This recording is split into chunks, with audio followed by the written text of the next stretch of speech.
as I'm sat here, there's 1 week left in June, which means it's time for the mid-year book freakout tag. I've had a bit of a middling, mediocre reading year so far. 6 months in, I've read 34 books, so I'm hoping to close off June having read at least 35 books, which means I can shoot for 70 as my yearly goal. I set 52 as my beginning goal, and maybe I won't just change that because I felt like I was just getting a bit excuse me, I was getting a bit needlessly competitive with myself. So I'm enjoying the fact that I'm not putting this sort of numbers goal on myself, but just on the whole, looking at all the books that I've read so far in preparation for this video, there were no like real winners, no books that I absolutely fell in love with. A few really decent ones that I'm happy to have read, but yeah, I kind of want to polish that up a little bit still in the remainder of the year. Of the 34 books that I've read, I think 12 or 13 were by male authors, the rest by female authors, and that's totally fine by me. I tend to have skewed towards more female authors on the whole because I do like reading the odd romance novel, which are more often written by female authors. I also, just leafing through my journal, I try to keep an overview of the books that I've read so far, and what sort of bugs me a little is that I read one of the 34 books that I've read. One was a German book, which I read in German. 2 were Japanese books translated into English, and 1 was a Norwegian book translated into English, and the rest are just English books, which is fine. I try to... This is really difficult for me because on the whole, I just want my reading to be fun. Gone are the days where I want to like beat myself up about reading sort of, I don't know, proper educative books. I like my books to be educating, but I don't want to make it feel like a task. So every time I criticize the fact that I don't read a lot of translated fiction, on the one hand I want to say that's totally fine, you just enjoy those English books, Faye, that's what you like reading. On the other hand, it does feel like I'm taking quite a limited view of all the books out there. One of the problems, I guess, is also that I live in Germany, and the German publishing industry is quite good at translating books. So there will be translated, non-English translated books translated to German, but I've lost the skill to read German books and enjoy reading German books because I haven't done so in the last few years. That's at least how I'm explaining it to myself. But shall we just maybe jump in to the questions of the mid-year book freakout tag, and start off with the most difficult question for me, because the first question is, what is the best book you read? And I don't have one. I don't know. I mean, I have one. I'm going to talk to you about one, but it's not a 5-star read. I want to talk about The Panic Years by Nell Frizzell. This is non-fiction, sort of memoir-y, and Nell Frizzell in her early 30s talks about basically wanting to have children, wanting to get pregnant, that sort of messing with her romantic life. Talks about the in-between years, the flux years, where so much of your outlook on life is centered around this question of, do I want children? If you want children, then this is when you hear your clock starting to tick. Not a 5-star read. Thought the last third was a bit trite, but I'm gonna say this was my best book of the year so far, the most important book of my year so far, because it just made me feel like very, very seen and understood, and that is often something I look for in my books. So this is also a plea to ask you, any other book recommendations for like the millennial struggling with the whole baby question? Because this would be a perfect fit for that, and I would like to read more. Where am I going to put this? On the floor. Sure, why not? The second question in the mid-year book freakout tag is the best sequel, and I'm gonna give this to Take a Hint, Danny Brown by Talia Hibbert. This is a 3-book romance series about the Brown sisters. I feel like I chose one of the books for another question later on. Yes, I only read like two books that could be classed as sequels this year. Take a Hint, Danny Brown is about is she a PhD student or a lecturer, like postgraduate lecturer? I'm not sure. Talia Hibbert, not Talia Hibbert, that's the author. She's amazing too. But Danny Brown, the second in the 3 Brown sisters, complicated, works at university, befriends a security guard, and a video of them goes viral where he carries her out of, I think, like the smoking building, or at least like there's a fire alarm. That goes viral for different reasons. They decide to fake date, and it's their love story. I thought it was great. There was some like cool mental health representation in there. There were like some steamy scenes. Talia Hibbert does write a good steamy scene. I loved it. I want to be Danny Brown. Third question, new release that you haven't read yet. I've just noted down 2 that I don't own, which means all those TBR piles are shouting at me right now. 2 books that I want to read. Sorrow and Bliss by Meg Mason, which I think basically is about a woman who's depressed. Don't know much more, but somehow love the cover. Lots of like early reviews have been rolling in on Instagram, and I don't know, somehow that just seems to like, yes, that could be for me. And then there's a non-fiction called Fox and I by an author called Catherine Raven, which I believe is non-fiction about her cohabitating, living with, befriending a fox. I don't know. If I had to choose anything but a dog, or if a fox could be an appropriate pet, I think I would say foxes are like my favourite animal. And I love a good nature memoir non-fiction, so that's the book I would really like to read. The most anticipated release for the second half of 2021 is one that really, like, coincidentally just sort of fell into my hands, and I'll have to write the title because it's a good title. It's Never Say You Can't Survive: How to Get Through Hard Times by Making Up Stories. This is set to come out in August, and it's by Charlie Jane Anders, whose, I think, debut novel I read, which was like a speculative fiction sort of sci-fi, which I thought was actually pretty like interesting. She also has a podcast with her partner, I believe, which is also really good. I'm blanking on the name right now. And this, again, is non-fiction, I believe, about writing and how writing can sort of like, well, help you through hard times. I don't know, I'm just parroting the title now. I've dabbled in writing this year. It's going slow. I'm finding it incredibly hard to flesh out time, to prioritize writing. Ironically, I also sometimes find that writing makes me feel a bit lower. Like, I would have thought that writing would really like help me sort through my thoughts. It would be like a really calming activity. But contrary to what I was expecting, sometimes it makes me feel sort of quite mellow and closed off in myself. And after the year that I've had, I kind of want to go like out. I'm not the most extroverted person, but I have this desire to be outside. So I'm really curious to see what Charlie Jane Anders writes in this book. My biggest disappointment, the biggest disappointing book that I read this year so far, is standing right next to me.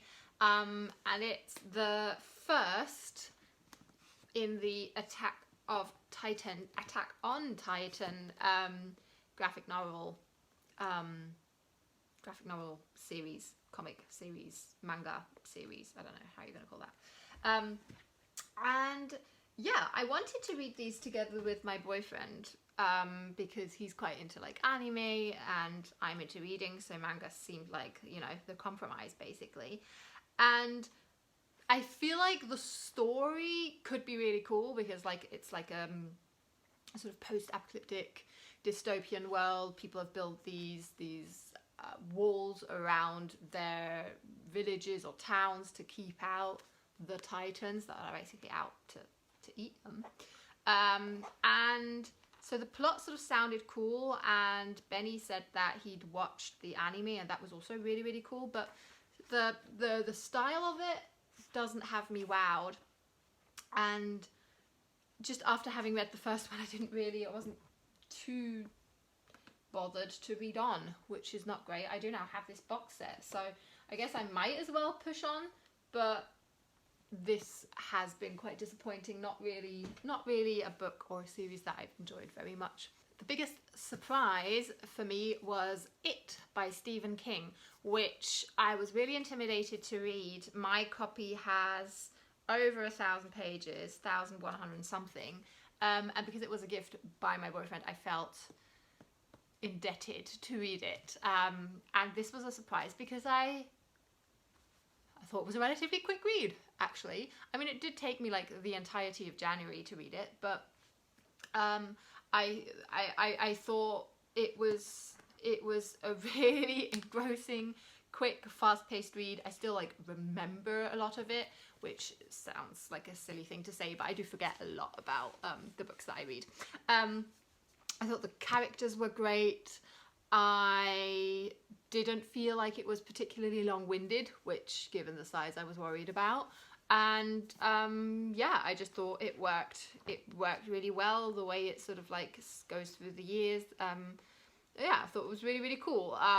We did then also watch the newer books, the two movies, sorry, which I thought were quite unspectacular, really. Although the casting was really good, but didn't do much for me. My first ever Stephen King, and it was It. And that was surprising. It's surprising to me that I really, really enjoyed it, to be honest. The next question asks for my favourite new author. Not a new author necessarily, just new to me author.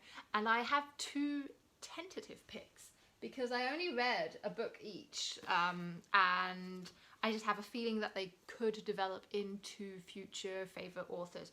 One is Raina Wynn. I read The Salt Path this year, which is the story about her and her husband basically becoming homeless after they lose this big case in front of court. They lose their farm, their home, and they decide to go on this really long hike along the coast of southwest Britain, UK.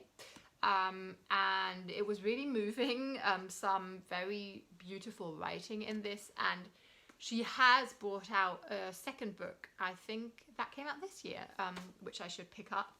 And yeah, quite a heavy read as well, sort of very like sad parts in there, but the author I think is great. And then I read this incy little book by John Updike, The Women Who Got Away, this collection of short stories by him. And apparently John Updike is like wasn't the like most amazing guy, but I really, really like the tone in these short stories. So seeing as he has published so much, I think I'm gonna like check it out a bit, see how I like his other things. Not an author that really was on my radar. He's like won the Pulitzer Prize, like you probably all know him. I didn't, but yeah, I thought that was really quite a cool find, and I'm gonna see if I like any of his other books. The next question is asking me what my newest fictional crush is, and I'm gonna answer this in a bit of a peculiar way and say naturalists. I'm really leaning into the fact that I really like nature writing, and for instance, as part of the Springathon readathon earlier this year, I read The Way Through the Woods by Longlit Woon. Oh, is that her name? And that just sort of exemplifies how I love this character or this role of this idea of a naturalist. I really like how in the 21st century, I know this made me sound very, very old, sorry, in the 21st century, there's so many like loud technological things going on, loads of like shitty stuff going on as well. And I like how if you define as a naturalist, you're doing something that is very timeless, but also something that is almost endangered with like climate catastrophe and like nature change and everything. So I love that perspective. So that's just going to be my answer for my like fictional like crush. And then the next question is, what's your favorite character? And I'm just gonna like borrow back to my previous answer and say my favorite character is Dani Brown. Although I liked Chloe, Dani and Eve, which are the three Brown sisters in Talia Hibbert's The Brown Sisters romance series. Check it out, it really is quite delightful. And I think you don't have to be a sort of dedicated romance reader to enjoy all three books. Dani's, the second one in the series, was my favourite, but I like all three characters. What was a book that made you cry? I haven't bawled my eyes out, but I did feel some teariness when I read the graphic novel, actually, 2 Week Wait, an IVF story by, is the author, I wrote it down, didn't I? Yes, Luke Jackson. This, again, is a sort of autobiographic graphic novel about a couple trying to have a child, and they go through IVF treatment, and I just thought the content was really sad and moving, and I thought how the illustrations work together with the text and the story to tell this story was really, really powerful. I read this as a free e-arc via NetGalley. I read it on my laptop. I didn't have it as a physical book, but I think for the right reader, obviously, this could be a really powerful graphic novel. And to lighten the mood, a book that made me happy, I would have to say, is Xeni by Rebecca Weatherspoon. This is sort of marketed as the sequel to Rafe. Both of these are romance books again. They've just brought a little bit of light in my first half of 2021. Xeni follows Xeni, who's lost her aunt, and she inherits her property, loads of money, on the condition that she has to marry and stay married to forgot the main character's name, an Irish guy living in America. They have to get married, and she has reasons for that. And again, in a way, fake dating as like my favorite trope that my previously mentioned favorite romance book plays off on. Similarly to that, this is like a forced marriage trope, which I also really love. I think they have much in common. So that just made me happy. It made me laugh. Did get a bit frustrated towards the end, but I'm picky and I get frustrated towards the end of a lot of romance books.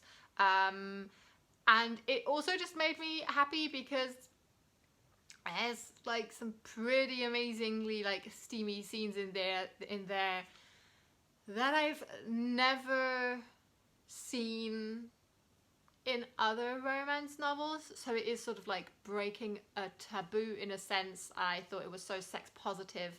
I thought that was great. That made me happy. What's the most beautiful book that you bought or received or got this year? And I'm going to go with a really random one because this was a complete cover buy, proving that I think it is extremely beautiful. The Forest of Wool and Steel by Natsu Miyashita. Translated from Japanese. And what's the tagline? What he experienced that day wasn't life-changing, it was life-making. Tamura is startled by the hypnotic sound of a piano being tuned in his school. It seeps into his soul and transports him to the forests, dark and gleaming, that surround his beloved mountain village. At that moment, he becomes determined to discover more. And I am expecting this to be the story of our main character wanting to become a pianist. I play the piano, so I think that kind of grabbed my attention, but on the whole, just like these tones, the title, I just think this is very, very pretty. The sort of slight foiling on here, that's what I'm going to pick for my most beautiful book bought this year. And then the final question is really making me feel a bit guilty. The final question is, what books do you desperately still want to read this year? And I posted a photo earlier this year on Instagram, which had like the hashtag 21 books in 2021 or something like that. Basically just like a flat lay of 21 books that I want to still read. Of those 21, I have so far read 5. So doesn't bode well for me, but I've just picked out 2 books which I still want to read this year. One is Educated by Tara Westover, because I've just heard so many people love this, and I quite like memoirs, and this is, if you have for some reason not heard of this before and are like me, very late to the party, the story of Tara sort of growing up, I believe, with like survivalist parents and a family, and basically not getting any education, and then she sort of fights herself up the educative system, ends up going to Harvard or something, and apparently it's like very fast-paced, easy to read, enjoyable. And then I also want to read The Offing by Benjamin Myers, which is my mum's copy, and she said I should really read it. I believe this is about the story of like a young man and a older woman, and them sort of forging this incredible bond and showing each other new worlds, basically. It is set post-Second World War, and I don't love historical fiction, so maybe this will be one of those that makes me reconsider my disliking of historical fiction. Maybe I've just not read the right historical fiction so far. So those are 2 books that I'm hoping to still read this year, but so many books I still want to read. I really hope that I can figure out a way to end up reading more books that I really, really enjoy. I'm still on the hunt for a 5-star read. How crazy is that? Half the year is over and I haven't rated a single book 5 stars yet. Kind of sad. So yeah, maybe give me your recommendations, the best book that you read so far this year, so I can have a better shot at upping my rating average, and I'll see you very soon in the second half of the year. Bye!